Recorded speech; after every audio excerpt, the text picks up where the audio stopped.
Hello,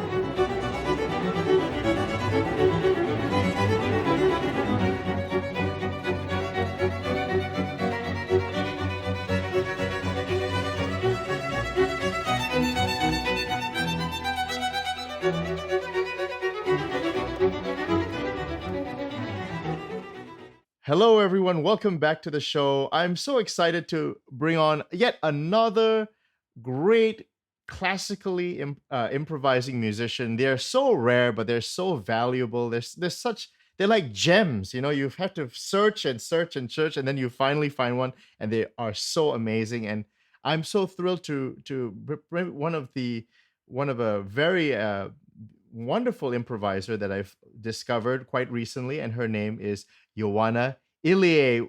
Ioana, welcome to the show. Thank you so much for having me, Nikhil. I mean, really a thrill. And again, when I discovered your YouTube channel, I think it was from En Blanc. I'm going to give him a plug. En Blanc et Noir, Michael Cole. He saw your channel and then he shared it on his comments section in his community page on his YouTube channel, and I saw, whoa, she's awesome. She's really awesome. Wow. And welcome to the show. And I'm looking forward to talking to you and exploring this wonderful art form of improvisation in classical music. Thank you so much, Nikhil. Thank you. And already, thank you for all those compliments you have just There will be more. Now, had already in the beginning. maybe we should start off with well, would you want to play first? Maybe do you think that might be set the tone for the interview? That might be fun, No right? pressure. Maybe we should start off with some playing, and I leave it up to you. Whatever you want to play, whatever you're interested in the moment, I leave it to you. All right. Well, I mean, you're very welcome to nevertheless give me some sort of either theme or maybe topic or whatever really crosses your mind at the moment. I like to improvise on a specific idea or Okay, suggestion. so it's the beginning of the interview. I'm just getting to know you, so maybe just the start of something beginning, like a Right. sunrise or something. Okay. A promising beginning. Exactly.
Woo! It's like a prelude. It's like a Exactly. prelude. Ooh! I feel like I'm in the 19th century. We're sitting in Oh, front of wow. Chopin. All right, now let's start. That's great. That set the tone, and I'm all jazzed up now. So I wanted to ask, like, let's start at the beginning. When did you get into music? I mean, your biography, and please, I hope the audience please check out your wonderful website. In your bio, it says that you started quite young, right? 4 years old. Yes, that's true, and that's the official That's the official register. story. So to say. Exactly. So basically, it's really quite interesting and maybe unexpected in a way, because none of my parents actually is a musician. No? Oh, And wow. exactly. Basically, my mother was the one who literally made it possible for me, first of all, to even discover music, because she used to listen to music absolutely throughout the whole day, whether it was when falling asleep or when waking up, when cooking, whatsoever, there was always something running in the background. Mm.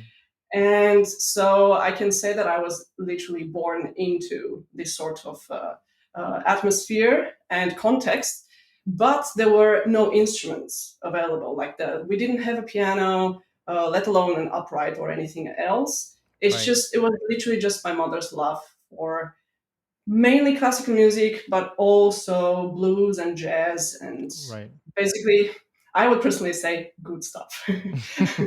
But that's just my opinion, anyways. And it actually all started, believe it or not, it actually all started with the fact that my mother had this desire or this plan, this master plan of educating me bilingually. And now this is not because my mother was herself got raised bilingually or so.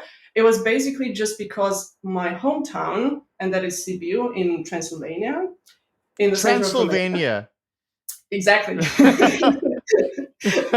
Now you know where our standing point is.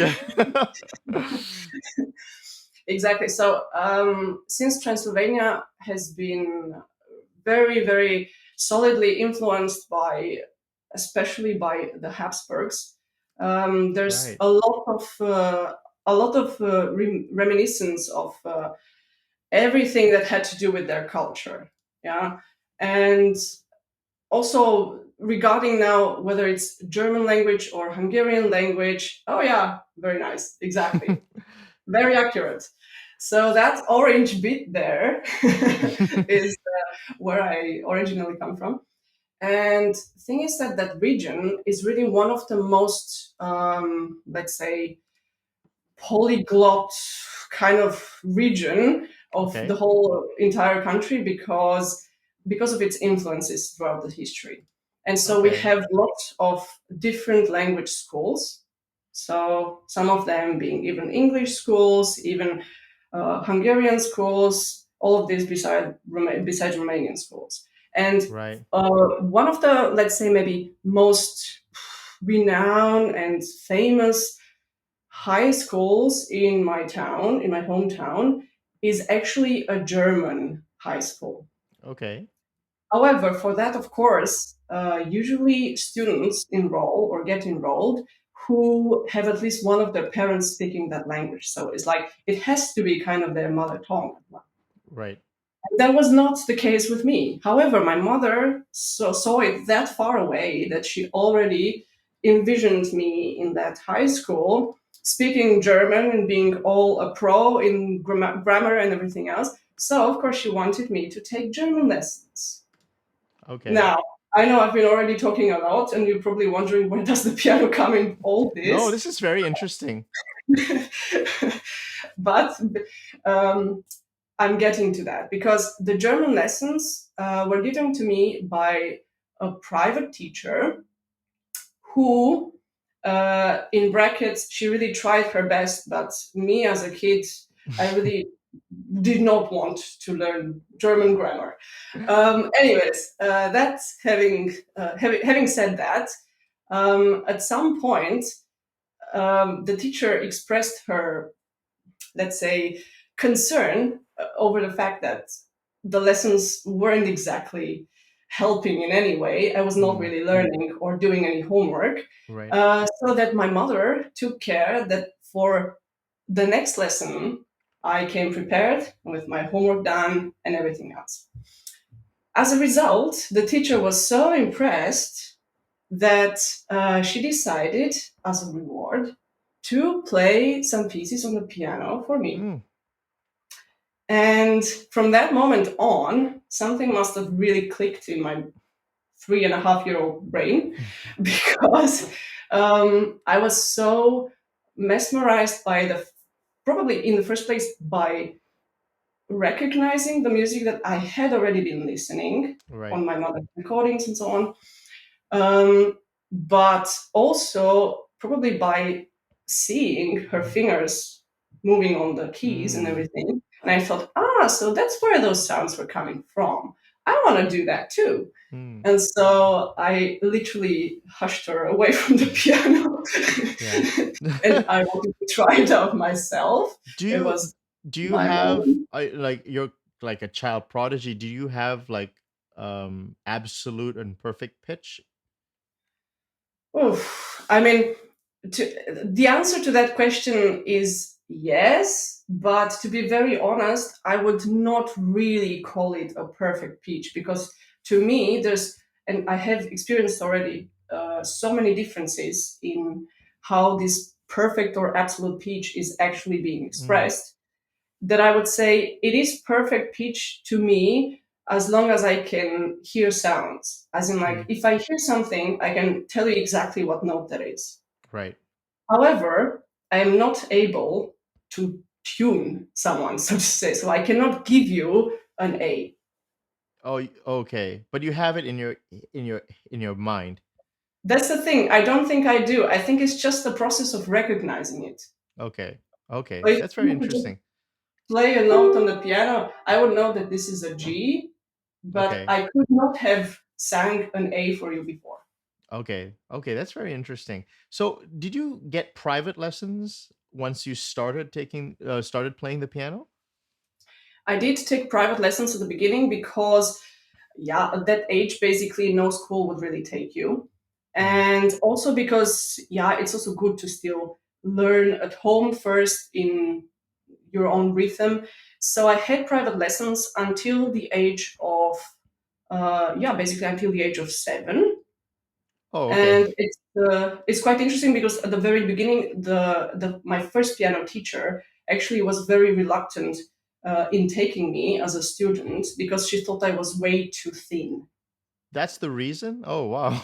Okay. To this day, I've been questioning that too. However, she did resort to taking me into her class the very next year Yeah. after I had done some gymnastics and also gained some weight. Okay. Okay.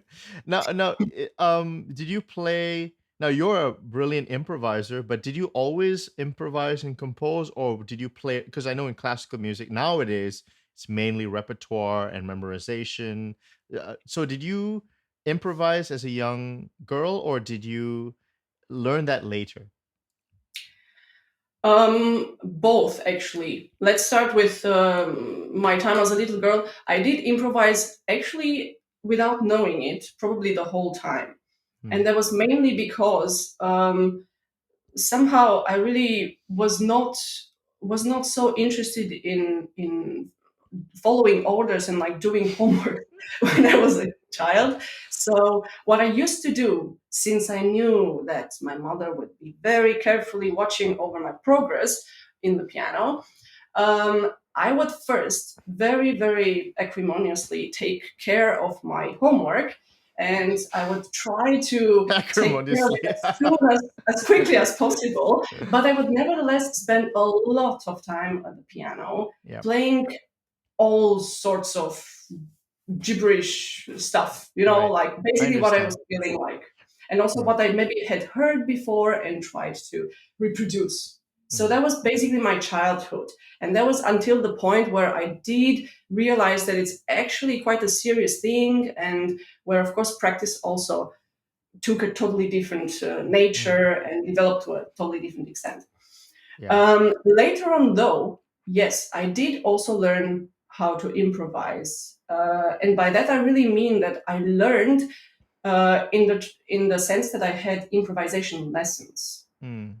Oh, and we're I was jumping ahead. So we're jumping. This is later, right? right. This All is right, no. right. Now, I saw, and not to cut you off, but I saw in your biography you played piano concertos with orchestras, and you did big repertoire pieces. So you must have at some point kind of had to do the regular repertoire and learn that sort of thing. So can you describe? It says that you won a piano competition already at the at the age of 8 or 9. Is that right? So Yeah, yeah. can you talk about your traditional path, and also did you have another teacher after the first one? I did have another teacher, yes, from the age of 14, and Indeed, my second teacher was very much, yeah, future and career oriented. Mm, So she really, really helped me a lot in terms of technique and mm, practice, basically. Yeah, mm, I had a lot of freedom before her, which doesn't mean that I didn't have any freedom with her. It's just that it was a totally different focus. mm. And the thing is that as a child, I also used to, also as a student later on, I used to start practicing very diligently. How many Uh, hours a day? it really depends. It really depends. At the beginning, maybe something between 2 hours, and at the beginning, as in like until the age of, let's say, 12, maybe between 1.5 and 2.5 hours. Mm, Then later on, especially under my second teacher, definitely 4 hours onwards. wow. Okay. Great. But that also includes, of course, you know, other things like improvisation, other things like maybe also composition, Mm, basically time I spent at the piano or doing music mm, actively. And I very often used to start practicing and literally get lost in some sort of a harmony or a chord or I don't know what. Literally, I just mm. totally was lost in musical space for like 15 or 20 minutes and then realized, Yep. yeah, Yeah. with Can I concern that ask, I should get back to practicing. and what kind of repertoire did your second teacher make you play? Definitely more, let's say, more Chopin and Liszt etudes. Okay. Definitely also, yeah, actually concertos. I think she did organize the very first concerto I had with the orchestra. Mm, Yes. okay. So basically everything from Bach and Handel to, I would say, Prokofiev. Okay. Wow. So the whole gamut essentially. Now I'm going to jump around here. So since we're kind of in this topic of early youth, can you recommend for students like what kind of like good starter keyboard pieces you can recommend like for uh if you're teaching new students, some things can be very hard, but maybe there are some pieces that are good for beginners musical, or maybe I know some people just like they like more technique exercises. So what's your preference? Yeah, this is, you said it correctly. It really very much depends on everybody's personality. I call me a geek if you want. I'll accept that.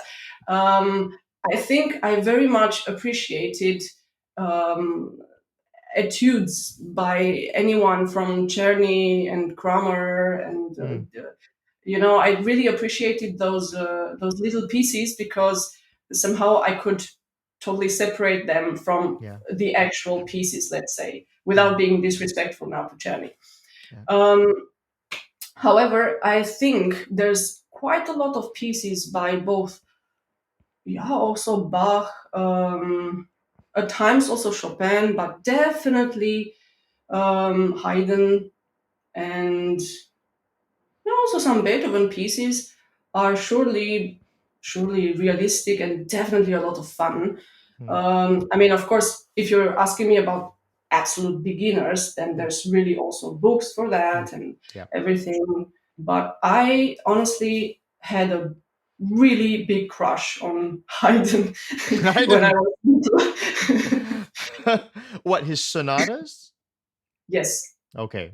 Okay. And what was it about the sonatas that you enjoyed?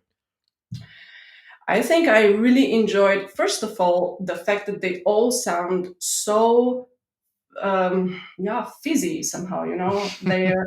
They're just so sparkling and so good humored. Even the minor ones Mm, still are just so incredibly inspired and inspiring. yeah. But of course, I also very much liked the fact that his pieces are always so well structured, Mm, and nevertheless, there's always some surprises in there, whether they're harmonical or in any way melodical or just literally just a change of key, which nobody would have expected. Right. without even a slight modulation towards it. Yeah. It just yeah. Now, can I ask now? Good. I'm glad you because it's good. Maybe you could explain. Like I bought the what's this? The Mozart Händler or text. What's the difference Yes. between Mozart and Haydn in terms of piano sonatas? Maybe you can explain. You're an expert. What's the difference in term? They're both sort of Galant composers, 18th century, Yes. but in their sonatas, what's different? Yeah, it's really not a bad question. I think I think it could be a bit easier to explain that in music than in words, but I will try my best. In my opinion, in my opinion, um, Haydn, especially in his, let's say, first half of the compositions, Haydn tends to be quite quite religiously sticking to harmonic um, transitions and usage, let's say, um, whereas Mozart very often kind of ignores that. I mean, I don't know if it's really consciously. I think it's way more of a reflex composing that we get from Mozart than we probably get from Haydn. Hmm. So maybe Haydn's pieces really tend to be very, very concentrated and very well thought.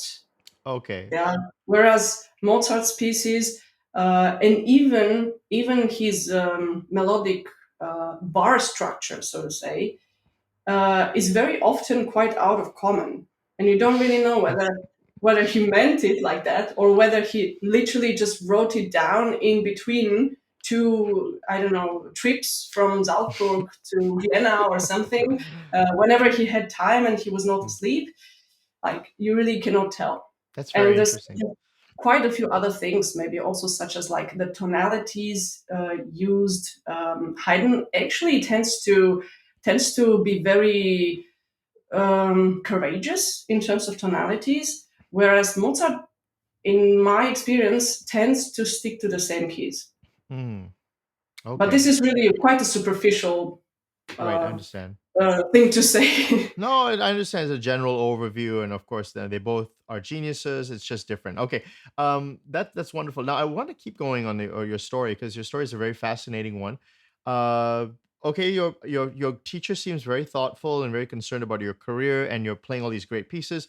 Uh, so how do you suddenly transition to Basel and taking lessons in improvisation? Why didn't you just become like a straight concert pianist?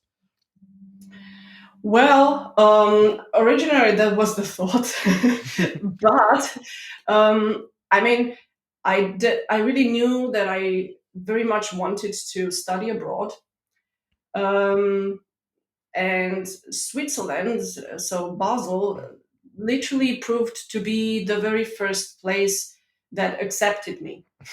It's Okay. really as easy as that. I did have some other places in mind as well, but I have applied to other universities, and Basel was literally the first one who said you're in. Mm. And coming to Basel, my plan from the very beginning was to complete my bachelor's degree in the first place. So that means the first 3 years of general uh, music learning and piano lessons. Um, throughout throughout those years, I knew that I definitely wanted to also specialize in teaching. Hmm. So to get a teacher's degree, especially since in Switzerland you actually hardly hardly can teach in a music school Mhm. without having a teaching degree. Okay. So that was definitely important for me, and I wanted to have done it at the very beginning so that I can still have some time to consider any other options after Right. the teaching degree. And at the end of the teaching degree, I have to say that I actually found myself in quite a nebulous zone because the options kept appearing and appearing, and I realized that I actually enjoyed doing so many things, Yeah. not just playing in concert with an orchestra or solo, but also chamber music. And of course, there was also the song accompaniment, which I also had a degree Right. in later on. And besides, there were also the composition and improvisation lessons, which I was so grateful for and which really, really modeled me as a musician. Okay, so let's talk about Basel then. Now, of course, people who know my show, I mean, that gave us Tobias Kram. I mean, that's like an amazing place. Okay, like that's the Schola Cantorum. I mean, Yes. that's a great. I mean, is there any place like it? I mean, in the world, and it has such amazing teachers and faculty. And you worked with the great Rudolf Lutz, and he was Yes. who I've interviewed before. Can you talk about that? Now, did you this was that sort of the beginning of your lessons in formal improvisation? And so how did you transition? Did you audition? Did you show him or the faculty there, this is what I can do, and now let's go forth? It's very interesting because, to tell you the very truth, I actually did not intend to actually like actively and officially apply for his class. Um, Maybe also out of my really blatant ignorance, because I did not know that he was actually teaching there Hmm. only until later. However, you know how I told you that I used to phase out while practicing and just Yeah. find Yeah, myself yeah. in some human world, for instance. Well, one of those instances happened in on a practice day. Hmm. Practice day meaning that I was allowed to practice in our teaching room. So in the room Hmm. where we had our piano lessons, we all had like our slots, and I was just practicing in Yeah. my slot. However, at some point, I just phased out, like I said. And yeah, funnily enough, that was exactly also the moment when my professor, my piano professor, came in to take some keys or I don't know what. Anyways, couldn't have been a worse timing because he asked me what it was that I was Right. playing, and I really freaked out because I thought, oh my god, if I actually tell him the truth, he's probably going to think that I'm just wasting the time here instead of practicing, No, that wait, I'm doing something let's like circle this. back to that. That's a very interesting initial thought you had, but carry on the story. Well, I was 19, you know. Anyways, um, so, however, I did tell him that I was just improvising something and that happened quite a lot, but that's no worries. I would really get back to practice, and I was Right. actually also practicing the pieces before. So, yeah. And to that, he was actually quite surprised, and he told me, um, "Why don't you contact Rudolf Lutz? He's an incredible person. First of all, he's an outstanding musician, an acclaimed improviser, Right. composer, organist, and everything else you can think of. Why don't you get into contact with him? I think Right. you guys could really get along very well, and he might also be able to help you." So I did that. I contacted Mr. Lutz, and he made it possible for me to have a so-called um, like lessons of choice, Yeah. which were still integrated in my degree. That's great. That's wonderful. That's awesome. Now, I want to circle back to that initial reaction you had. Now, everyone knows that there was, and then now it's changed, but there used to be incredible hostility to improvisation in classical music in the 20th century. I mean, Yes. just unbelievable hostility. I mean, very bizarre, quite frankly. And I guess some of that still continues today a little bit more, even though now with Partimento and Thorough Bass, there's a lot of young people are just fed up with nonsense, and they're getting very excited about improvisation because it's the heritage. You know, that's what the masters used to do. So ridiculous. But I wanted to ask you, um, um, my question was, in Romania, and when you went to Basel, did you still was there that attitude? Was that around you? I mean, was that a present attitude, or was it more? Did it start to open up at least a little bit? My impression definitely changed. Also, after I saw the reaction of my piano professor, and especially after I had lessons with Rudolf Lutz. But I do admit that sometimes I wouldn't necessarily say generally in Romania, but I did experience at times moments where, I was, let's say, more or less told off for Do you have an spending. anecdote that you can tell me? You don't have to Um, mention the person, but just like kind of what happened. to tell you the truth, actually not particularly, not specifically, but I can tell you that, for instance, I remember my mother having mentioned my improvisation and compositions to another teacher, so not my piano Yep. teacher, but another teacher from school, like after an audition or something.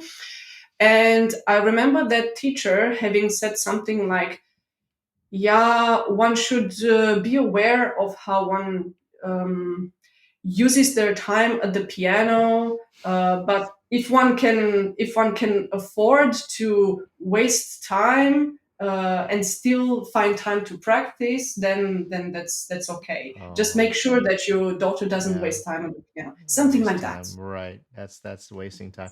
Okay. All right. Well, we know that's nuts. So, but anyway, now I have a question that's related to theory now. So you seem like a very natural musician. Like you just improvise, you use the sounds. And I know I used to wonder that can't be real. That's fake. But I've met so many of you types that it's real. It's just definitely real. So my Yeah. question is, do you ever think about theory? Like now, a lot of people use basso continuo, partimento, thorough bass, general bass. But did you use that at least when you were younger? Uh, or is that a later thing? Or just like theoretically, did you ever conceive of that sort of thing? To be very honest, until I came to Basel, I actually really actively learned very little theory. Hmm. That doesn't mean that I have not been taught theory. It just means that I did not learn it by heart. Right. I think it was way more of a process of recognizing patterns which I had already been accustomed to and didn't know what I'm name just to laughing because put I know on. exactly I've heard this before. To give you a very, very brief example of how my knowledges in theory were when I came to Basel, when I performed my audition exam Yeah. for Basel, there was also an oral exam, obviously. Mm. And at that exam, not only were there also some chords which I didn't exactly know how to Mm. call correctly in German, so I Right. mixed up so many languages from Latin to French and English and whatever. But most of the times, I knew exactly what they were asking of me. I just didn't know how to say it, and so therefore I would just say the notes. As in, like again, another example of that perfect pitch Yeah. recognition kind of process. Yeah. So they would play some, let's say, intervals or like some chords, some inversions, some I don't know patterns, and I would just tell them literally note by note what they played. Hmm. Okay. And so then they told me, like I think they actually even interrupted the exam at some point, and they said like, okay, fair enough, you're one of those with perfect pitch. All right, you're in, fine. So But I cool. I still I had to admire that. That's learn. so cool. No, but at some point, you did, I guess, learn theory at Basel, the Schola Cantorum. They taught you how to, yeah, like you said, labeling things you already knew. Could you describe that process? Was it helpful for you? Absolutely, absolutely. And I can say, first of all, it has been really existential to me in terms of nowadays also expressing myself in while teaching. I Right. could not name any analysis in the pieces if I hadn't learned all the theory. But not only because of that, it's also because it really helps you helps you save specific patterns in your mind. So if you can allocate a name to a specific construction, let's say, or pattern that you then associate with a passage in a piece that you have learned. Yeah. When you see it again in other pieces, you automatically also can remember that theoretical concept as well. And so it's again, maybe for me, more of this process of recognition rather than an actual cognition, but still it's incredibly important also because it helps you also really differentiate composers from each other. Right. And in Basel, do they teach you General Bass? Is that like the foundation, basically, what they teach you? So it's like the not the way people. I mean, people today think of figure bass as Roman numerals and inversions and that sort of thing. I mean, that's the mainstream. Mhm. But do you use like the way Bach would have done it? So basically, more from directly from the bass, and just thinking of the bass essentially. I actually do, yes. Okay. But I think that's also way more the case, especially because I'm playing the piano and because I'm a pianist, and therefore, whether we want it or not, at some point we learn to think rather vertically Okay. than horizontally. Oh, can you explain? So, I mean, maybe is that true also in the I've heard that in the 19th century there's this lot more of the vertical harmony sort of thinking. But maybe just can you talk about the difference between vertical and horizontal and in theory and how you learned and how you would teach? To be honest, I really learned it I learned so much of it actually through experiences as well. Okay. And I learned it from mostly from the differences. So I learned the difference from the difference itself, if that makes any sense. So basically, let's put it this way, because I mentioned also the song accompaniment. Mm-hmm. Whenever we talked in that course, whenever we talked about the different styles of composers, and let me just take a specific example here. Let's take Hugo Wolf on one side and Johannes Brahms on the other side. They actually lived in the same period, more or less, one of them a bit later. However, they were in a perfect contrast to each other. First of all, among themselves. So Brahms never really thought Hugo Wolf was really as great a composer as he was acclaimed. And the other way around. Oh, Okay, the so other the way feeling around was too. Okay. I know exactly. Tchaikovsky didn't like Brahms, but Brahms is awesome. That's, Anyway, yeah. that's also true. That Yeah. is, of course, yeah, that's also true. Yeah. Well, however, you cannot have Yeah. everything in life. Yeah. And when we were discussing the stylistical differences between the two, we were looking very closely at how both of them use the text. Hmm. Because since it's a song, obviously you have some text that you make music on. And if you take Brahms, for instance, he literally composes the music based on the text in the sense that he writes the music that he feels when he listens to the text. And then he adjusts the text to the music as he composes it. Hmm. Yeah, so basically for him, the music, let's put it also this way, like the vertical structure of the music is absolutely in the first place for him. Okay. For Hugo Wolf, it's so to say exactly the opposite. So Hugo Wolf would really compose word by word. And this is also one of the reasons why his songs are usually incredibly short. Okay. And also, if you feel like doing that, it's quite a nice experiment. If you actually take the text away from a song by Hugo Wolf and you only listen to the music without the text, you will find the music very weird. Whereas if you do the same with Brahms, you take the text away, you just have the piano and the singing voice, and it will sound like a wonderful piece of music. It doesn't even matter what kind of a text was intended for it or it emerged from, but it would absolutely perfectly work on its own without the text as well. Hmm. So in this example, obviously, I'm very much focusing on the text and the usage of the text. But I would also say that, for instance, someone like Brahms was really a constructor of really vertical harmonies, and his horizontal way of composing was basically in the structure, so in the form. Whereas with someone like Hugo Wolf, literally wrote the music for the words. So his music is based on a line, and he found the appropriate chords to emphasize that line. If that makes any sense. No, I've learned something today. That's very wonderful.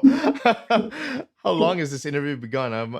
We haven't even gotten to some of the serious stuff. I mean, this is the problem with me. So I just go off.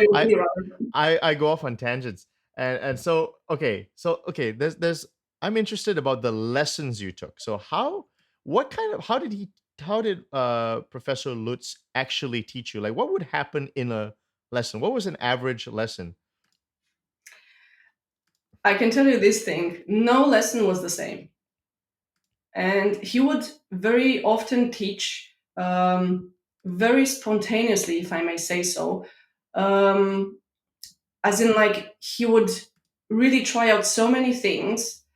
For instance, once he told me to improvise on his leather iPhone case, which is really as random as it gets, yeah. But then at other times he would play games with me, like, for instance, he would start a story, and I would have to, let's say, make the soundtrack, improvise the soundtrack on that story, and then I would continue the story, then he would improvise on it, and so on and so forth. And we would keep doing stuff like this. Gosh, I have so many memories and so many wonderful, I can't even call them exercises because I didn't feel like it was strenuous in any way, but so many ideas that he had, and that I don't even know whether he actually used before with anybody else. But I can tell you this much: we had so much fun in the lessons. I mean, it sounds like this is the way I interpret it. So he realizes that he's got a very special student, and he throws everything at you. He throws every creative thing that sticks. You're like a Lily Boulanger. There's something special has walked through the door for him, and he's the real deal, right? I mean, he's a phenomenal. So did you need to have that sort of structured learning for like lesson plans and that sort of thing? Like, did you have to like sit down and say, okay, these are schemas or like sequences up? Like, did you have to learn these things? Like, for me, I need to know those things. But for you, did you already know the patterns? I mean, I'm just kind of wondering about that. Most of them I really learned thanks to him. It's very true. Oh man! And believe me, like, honestly, I am so far away from being in any way even half at the level that he is at. Like, please believe me when I say that. Don't ask me to improvise a fugue. That's still years into my life, one of my biggest fears. So, of course, there are things that I also tried to learn by very systematically structuring my improvisations. Let's put it that way. And that was one of the things, one of the major things that he helped me with, because when I first came to his lessons and improvised something with him, it had maybe a beginning, but it didn't really have a structure, and it really didn't have an end either, because I could have gone on for hours. Right. And so he really basically gifted me all of these tips and all his experience in his life of improvising, regarding how to structure your improvisation, how to practice improvisation, how to prepare it for a concert. If you improvise in a concert, how do you prepare for that? And stuff that I could have only dreamed of before having a lesson with him. Yep. And And maybe how many? one last thing. How oh, go ahead. No, I just Sorry, wanted to I would just like go ahead. Go ahead. Yeah. to mention this one exercise that was incredibly helpful in so many regards. He, for instance, asked me what I was practicing at that very moment, which happened to be the first Brahms piano sonata. And he told me I should take exactly the same structure of that first movement, and that including the same key, the same modulation patterns, and everything else. Take that and improvise your own sonata based on exactly the same movements. Yeah. Once you've done that, do the same in a key like A flat major, or I don't know, do it in minor as well. So literally take the same form, but change it throughout in as many possible ways as you can. And Right. that's one of the really, really important ways in which I learned how to structure my improvisations. Right. Do you intuitively know things like diminution, like when you see, like for one thing that's been very helpful for me was understanding that when I see a great piece of music, I know that it's probably very embellished, it's very elaborated, and it helps to maybe look at the reduced version of it to know what the important notes are and that sort of thing. And so, do you intuitively, when you look at something, do you say, I can see what he's doing here, and these are the non-essential notes, so to speak, and these are the color notes, that sort of thing. Is that important? That sort of thinking? Yes, it's very important, and I really make use of it a lot in my teaching as well. To be very honest, I do that exactly with those Czerny etudes that I mentioned at the beginning. I use them with lots of students exactly for this sort of scanning, I call it, like Hmm. score scanning. Try to look at the score and only play the most important things harmonically that you can see with the naked eye. Okay, okay. And if that applies to all the literature, right? Basically, like you can, and for students, Czerny, I'm a big fan of Czerny, by the way. But like you for when you take Brahms, for instance, or Prokofiev for that sort. I mean, Prokofiev maybe that's a bit modern, but I mean, I'm going to ask you to play in a minute. But let's take maybe let's use something. Do you want to do something in the 18th century? Maybe let's set the tone. I mean, like, um, let's. Okay, this is kind of a bad segue, but I think we should get to some playing. Ioana, why don't you let's do something early like Baroque? Maybe that would be a fun place to start. All right, okay. Okay, early Baroque. So like as in like young Bach Oh, young Bach. or Okay. or even before that. I want Bach at 31 years old. Exactly. Okay, I mean I'm I kidding. I'm need kidding. to Yeah, I I'm need kidding. to check the chronological. No, But you know what I I'm mean. gonna try Just like, anything. Let's just say Baroque. all right, good.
Awesome. Thank Awesome. you very much. The great Ioana Ilie.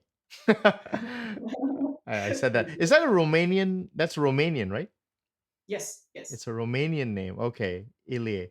Now, okay. So let me ask you something about, let's talk about the Baroque improvisation. So, where is your, this is the trouble when you're asking a natural musician questions like this. It's just, it's very difficult. Okay, so like I can't, like I'm asking like, oh, what were you thinking at this point or that point? It's I know it's just really like so many years and years of playing and being used to paths and taking decisions, and it's so wonderful to see. I mean, that's the real deal. But if you could explain your thinking in a general way about your approach to Baroque improvisation. All right. Um, so, in the meantime, I really do have a couple of, let's say, connections that automatically get activated when you say the word Baroque. Yeah. So, for instance, there is, of course, uh, rhythm. There is a very specific rhythm for Baroque music, whether it's French Baroque or Italian or German or English Baroque. But there's definitely always something to make you recognize it. Then there is, of course, the polyphony. And so, therefore, when you say Baroque, I'm thinking, yeah, at least 3 or 4 voices. And also, what I'm trying to do is to implement some sort of sequences, and last but not least, to really stick to the circle of fifths and to the, let's say, Baroque styled ways of switching between themes and modulating back to the home key. Right. Do you who are your favorite Baroque composers? Yeah, who I'm do trying you not to name all of them. So, okay, obviously, to tell you the truth, I already feel better in a day if I listen to some Bach. Okay. But then at the same time, I have I have been really discovering the music of Handel, especially the keyboard music of Handel, which is nowadays, in my opinion, not very often played, Hmm. and maybe it should be played more often. I am a huge fan of Couperin as well. The great Couperin, is it? Because is it the, I don't know. See, I'm such a newbie. Is that Louis or Francois? Which one is the great one? Francois, Okay. exactly. Yes. I mean, well, okay, there's so many things I also don't know, and I also don't want to ignore any major personalities. But I think Couperin's music has been absolutely essential for the development of Hmm. all of the major composers that came after him. And his music is incredibly innovative already for its time. Oh, and let me not forget Scarlatti. I Oh. absolutely adore Domenico Scarlatti. Mhm. I absolutely adore him. Hmm. Oh, favorite Scarlatti sonata. Go. 3 of them. Oh, whoa, whoa, whoa. Okay, one of them is definitely this one.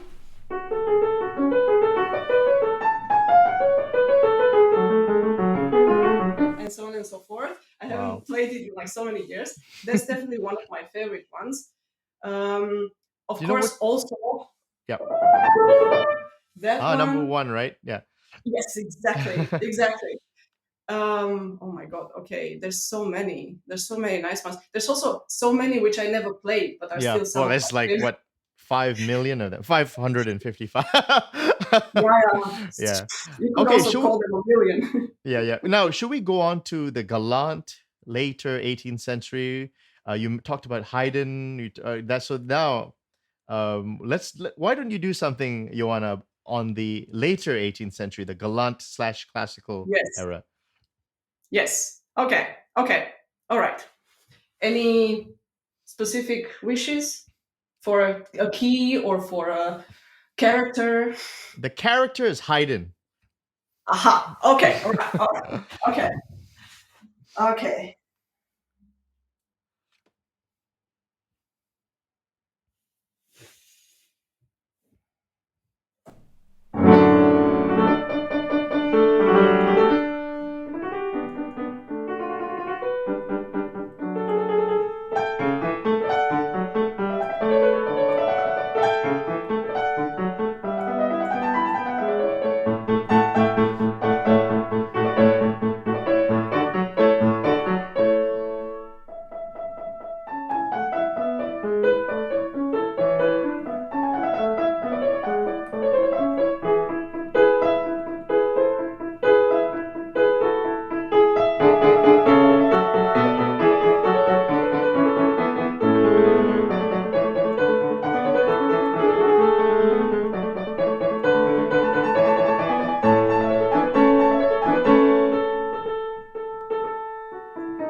Oh, that's ridiculous.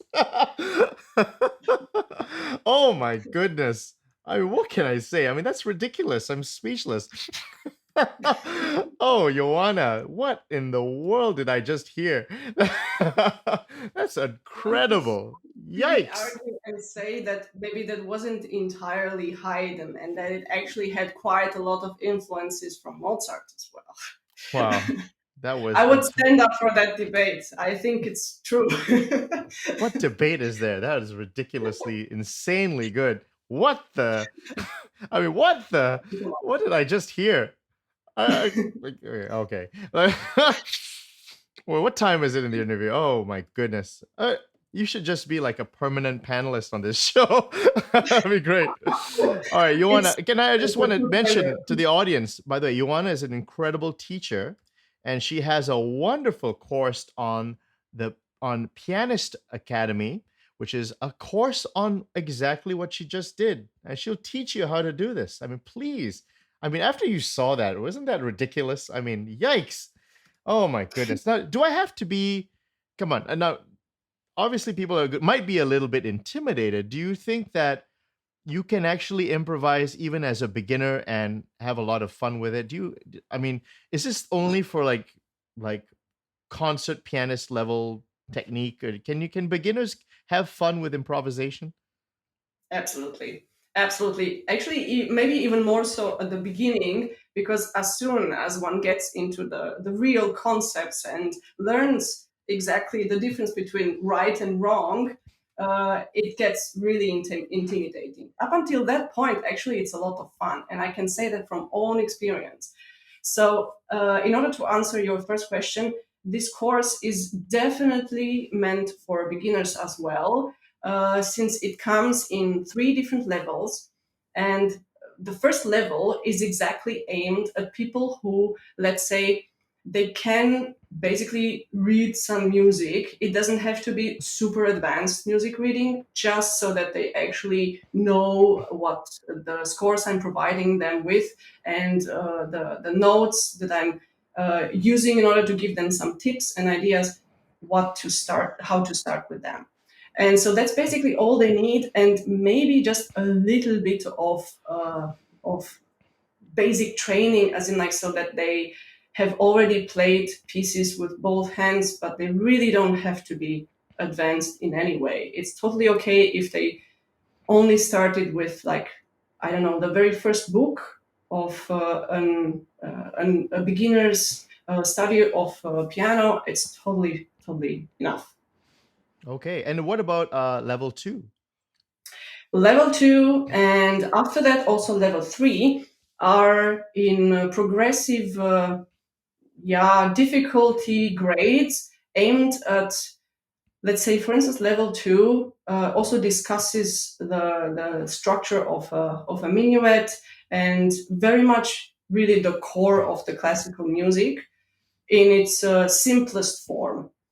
Right. And so there is quite a lot of discussion also about theory, about harmony, modulations, and I do mention also stuff like transposition a lot of times, because it's basically one of the most important ways of practicing improvisation in the first place.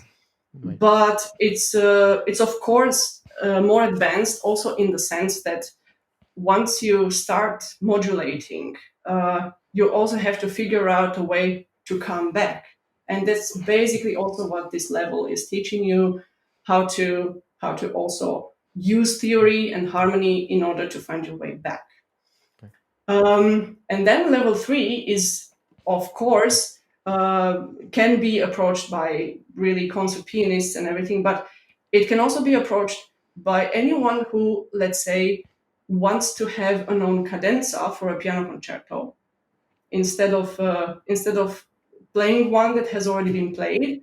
It has lots of ideas and tips as to how to also really compose music. It discusses especially the sonata and the sonata form. So it's again a lot about modulations and transposing, but it's also about how to variate your playing and how to maybe even use improvisation to practice specific difficulties and difficult patterns, technical patterns in the Right. classical music.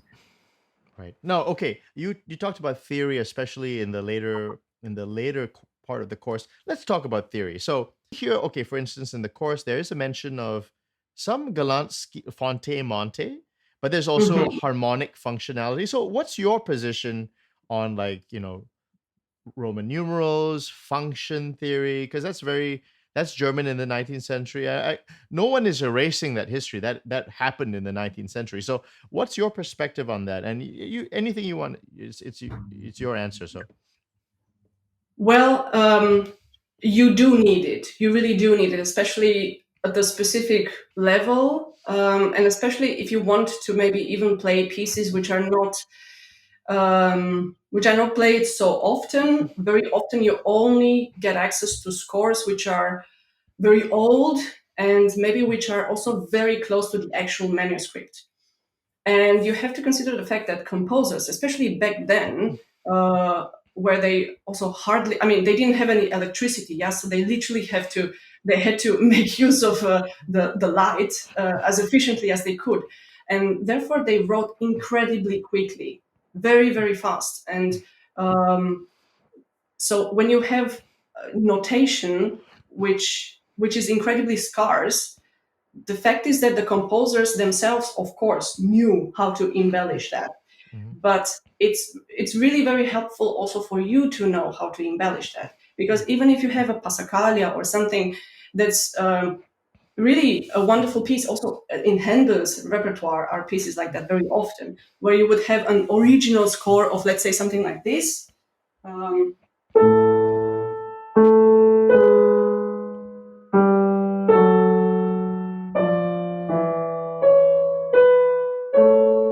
Yeah, I mean, you wouldn't really want to play 10 minutes of that in a concert. So, in order to be able to really variate your way and to make it really special, also to make it individual, of course, theory is your most important. But wait, Joanna. So my question is quite specific. So, like, I'm so used to the North American system, which is you label the Roman numeral. You say this is the Oh, mediant and the. So I'm specifically asking about the comparison between General Bass, which is just the figures underneath, just the bass, and like, oh, this is the just the arrow, and this is the Roman numeral, and then this is the function. This is the function of that function. So like, what's your perspective on that? right, I get you now. I personally am rather used to actual numerals, but of course, You mean I did also figures, get. right? Yes, The exactly, number. Okay, okay, okay. exactly, yes, Yeah. exactly. But I did also get used to the functionality, like you say, Okay. so like dominant, subdominant, and everything else, and the use of them, especially identifying them in the scores. Okay. But I But personally, are you talking about the scale degree rather than yes, the name? Okay, so you can say this yes, is the second scale degree, this is the seventh yes, scale degree. Okay. exactly. That's also Mm. what you'll find in my course. I Okay. name them as scale degrees. Okay. Okay, okay. So uh you okay, so okay. Theory is such a complicated thing for beginners, and it really, but I noticed that I like the improvising musicians tend to use like you say, the numerals or the figures under the bass, and that's very helpful. You find that very helpful. I find it helpful. Yes, Yeah. yes. Okay. Great. And that's what I expected, so to speak. So now let's go into the 19th century romantic repertoire. Chopin and Schumann and Brahms and all these characters. So would you do you have before you play something, do you have a favorite romantic composer, someone that's close to your heart? I really identify a lot with the music of Brahms. Okay. And why is that? I think it's because of his incredibly clear structure, um, and also because of his clarity in the melodic line, so to say. It's like quite a lot of notes, of course, like Mhm. basically every romantic piece, but it all has its reason, and it's literally pillars of a building that if you took one away, the building would probably not stand anymore.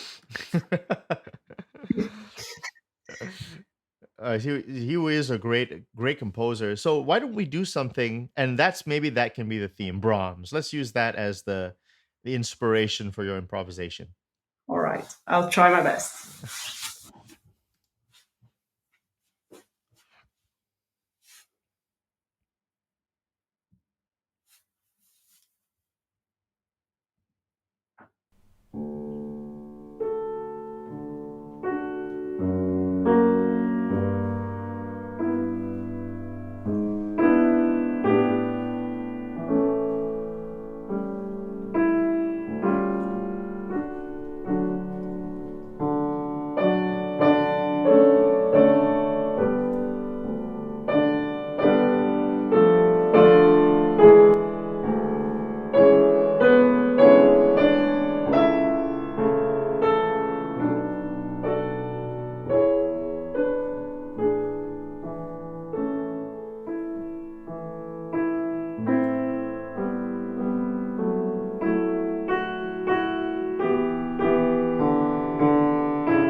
Wow. Wow. Wow. Wow.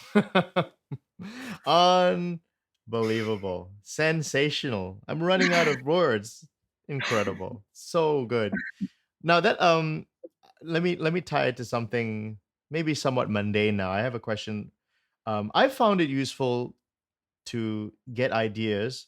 If you're a good sight reader, you can read scores quite quickly, you can take things and you can learn new music quite quickly. What's your perspective on sight reading? Is it useful? Because I know there are great improvisers who are not so good at reading.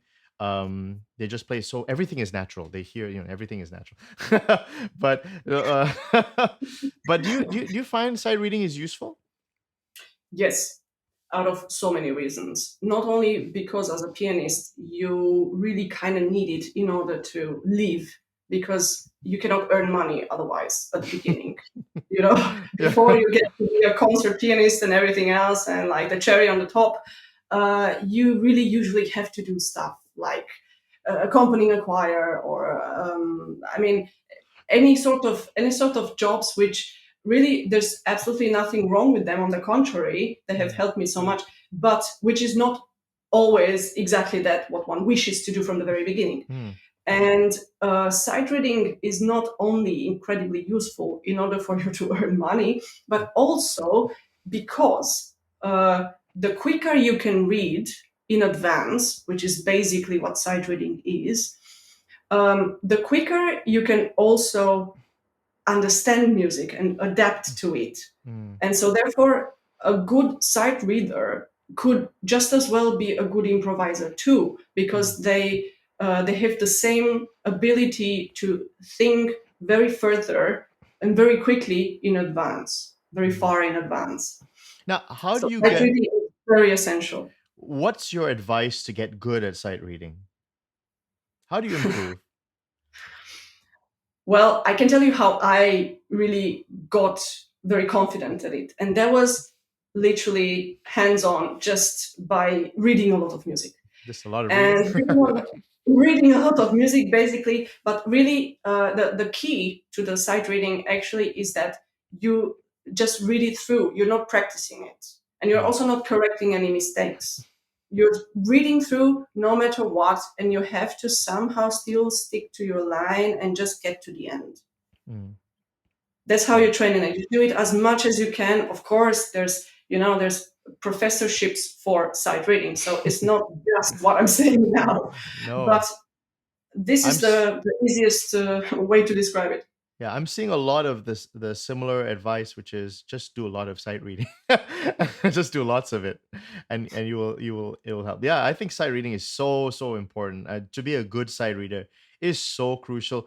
Now, a lot of pianists I notice are, I mean, to be a concert pianist, you have to memorize a lot of music, and I read somewhere that Beethoven was like he didn't like to memorize his own pieces. He'd make mistakes. I can believe that. I mean, I imagine him like you, kind of a great improviser, also very creative.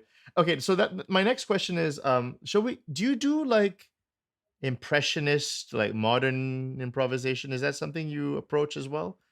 Of course, of So course. maybe to end off, shall we do something? And I always joke, I say modern. That's like 100 years ago. Yes, exactly.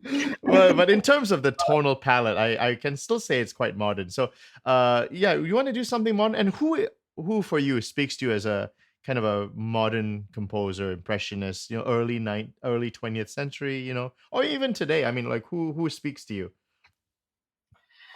I really, really love Maurice Ravel. Hmm. Um, and of course, there's also many others. I mean, if we think of further on, a little bit further on, I also very much like Prokofiev, and actually also Shostakovich, um, Bela Bartok as well. There's so many composers I still I have the impression I know nothing about, and there's still so much to learn. And I wish the day were longer so I could learn a bit more about them. But Now, yes, yeah, you go ahead. can. You go ahead. No, well, my question was, what you just said is there's so much to learn. Now, can that be intimidating for a student? There's so much to learn. So, like, sometimes there can be, especially today, with the internet, there's an information overload. How do you create a lesson plan that is progressive, step by step, doesn't overwhelm? I mean, I know that joke. I remember the part of mentor teacher told me, okay, this progression, 24 keys, see you next week. I was like, what? I was like, what? I'm a parent. Well, true story. I was like, what? No, but so how do you make it manageable, and like how do you get not overwhelmed? Honestly, I really teach way less based on planning and way more based on reacting to the students. And so I really try to, of course, I do have to plan my lessons in advance a little bit and the pieces in the repertoire, but um, I need to first just know exactly how they react to what I give them. There's some students who, if I give them a challenge, they will literally eat it up. But there's also other students who will get absolutely encapsulated in their fears and they won't practice a note out of that piece. So I need to know who works by which means and how to incite them, so to say, how to motivate them. And so I try to plan my lessons in such a way that I combine teaching them and making them better at playing, um, as long as they can play pieces that motivate them and pieces that also make them progress. Okay, that's great. That's great. What a great teacher you are. Okay, so let's do the modern improvisation now. Anything you want. Well, should I come up with a theme? Uh oh I dear. think I think I'm just going to dive into it because, as I said, I know really way less than maybe Okay, one would yeah, yeah. think. Let's go for it. I All think, right. you know, Let's see what comes out. I also don't know it myself.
Bravo.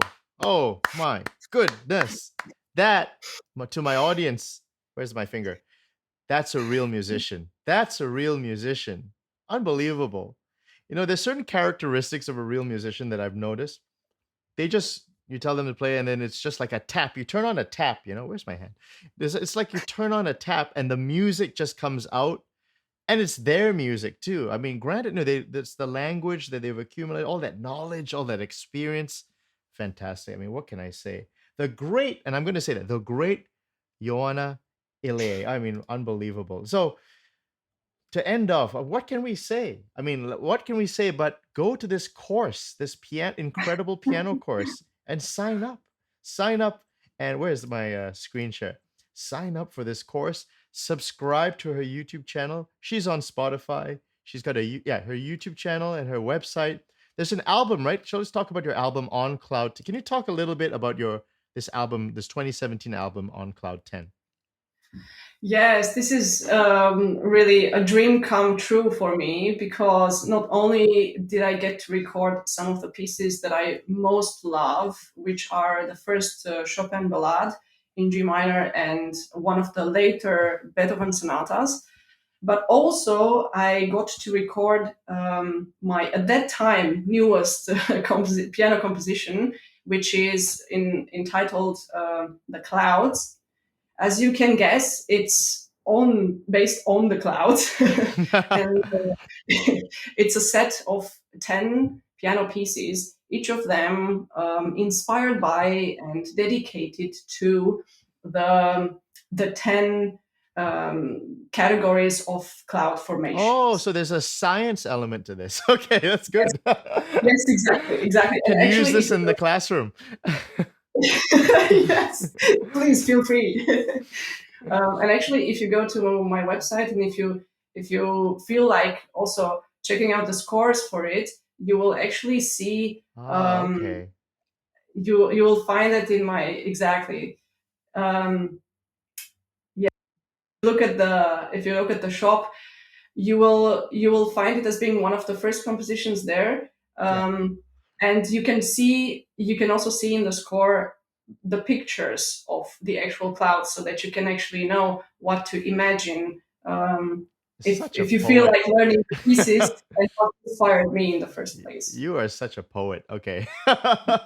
That's high level stuff. It's too high level. We're in a different realm now.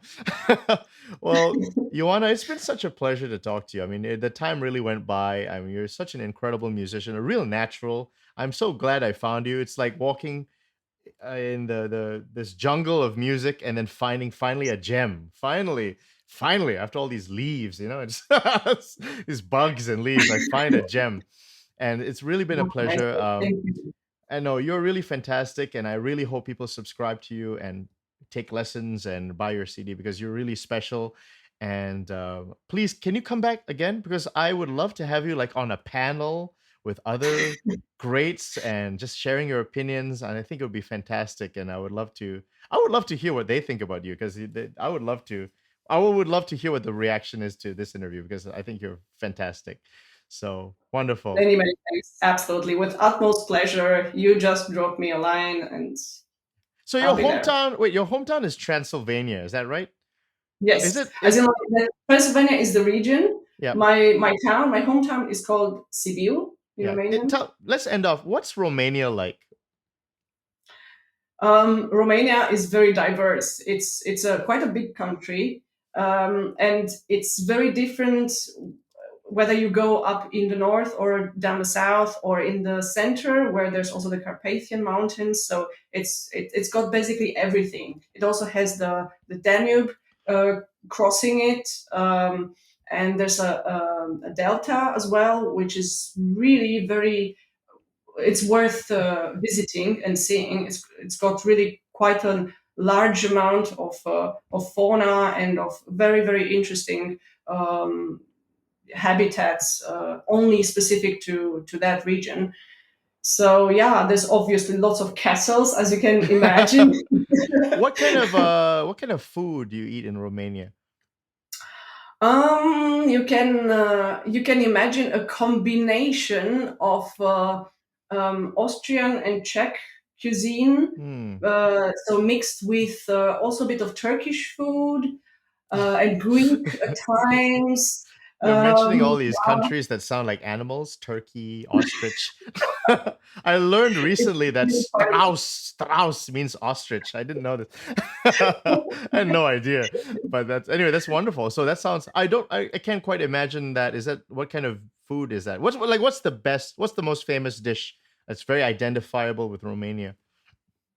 Wow. Okay. Well, um, the most traditional dish is called sarmale, and those are very easily described. Basically, there are cabbage rolls, which are filled with, yes, exactly. That's how they look Oh, like. that They're looks filled good. with a mix of meat, usually pork, pork mince, mixed with some rice and vegetables like carrots and paprika and stuff like that, with lots of herbs as well.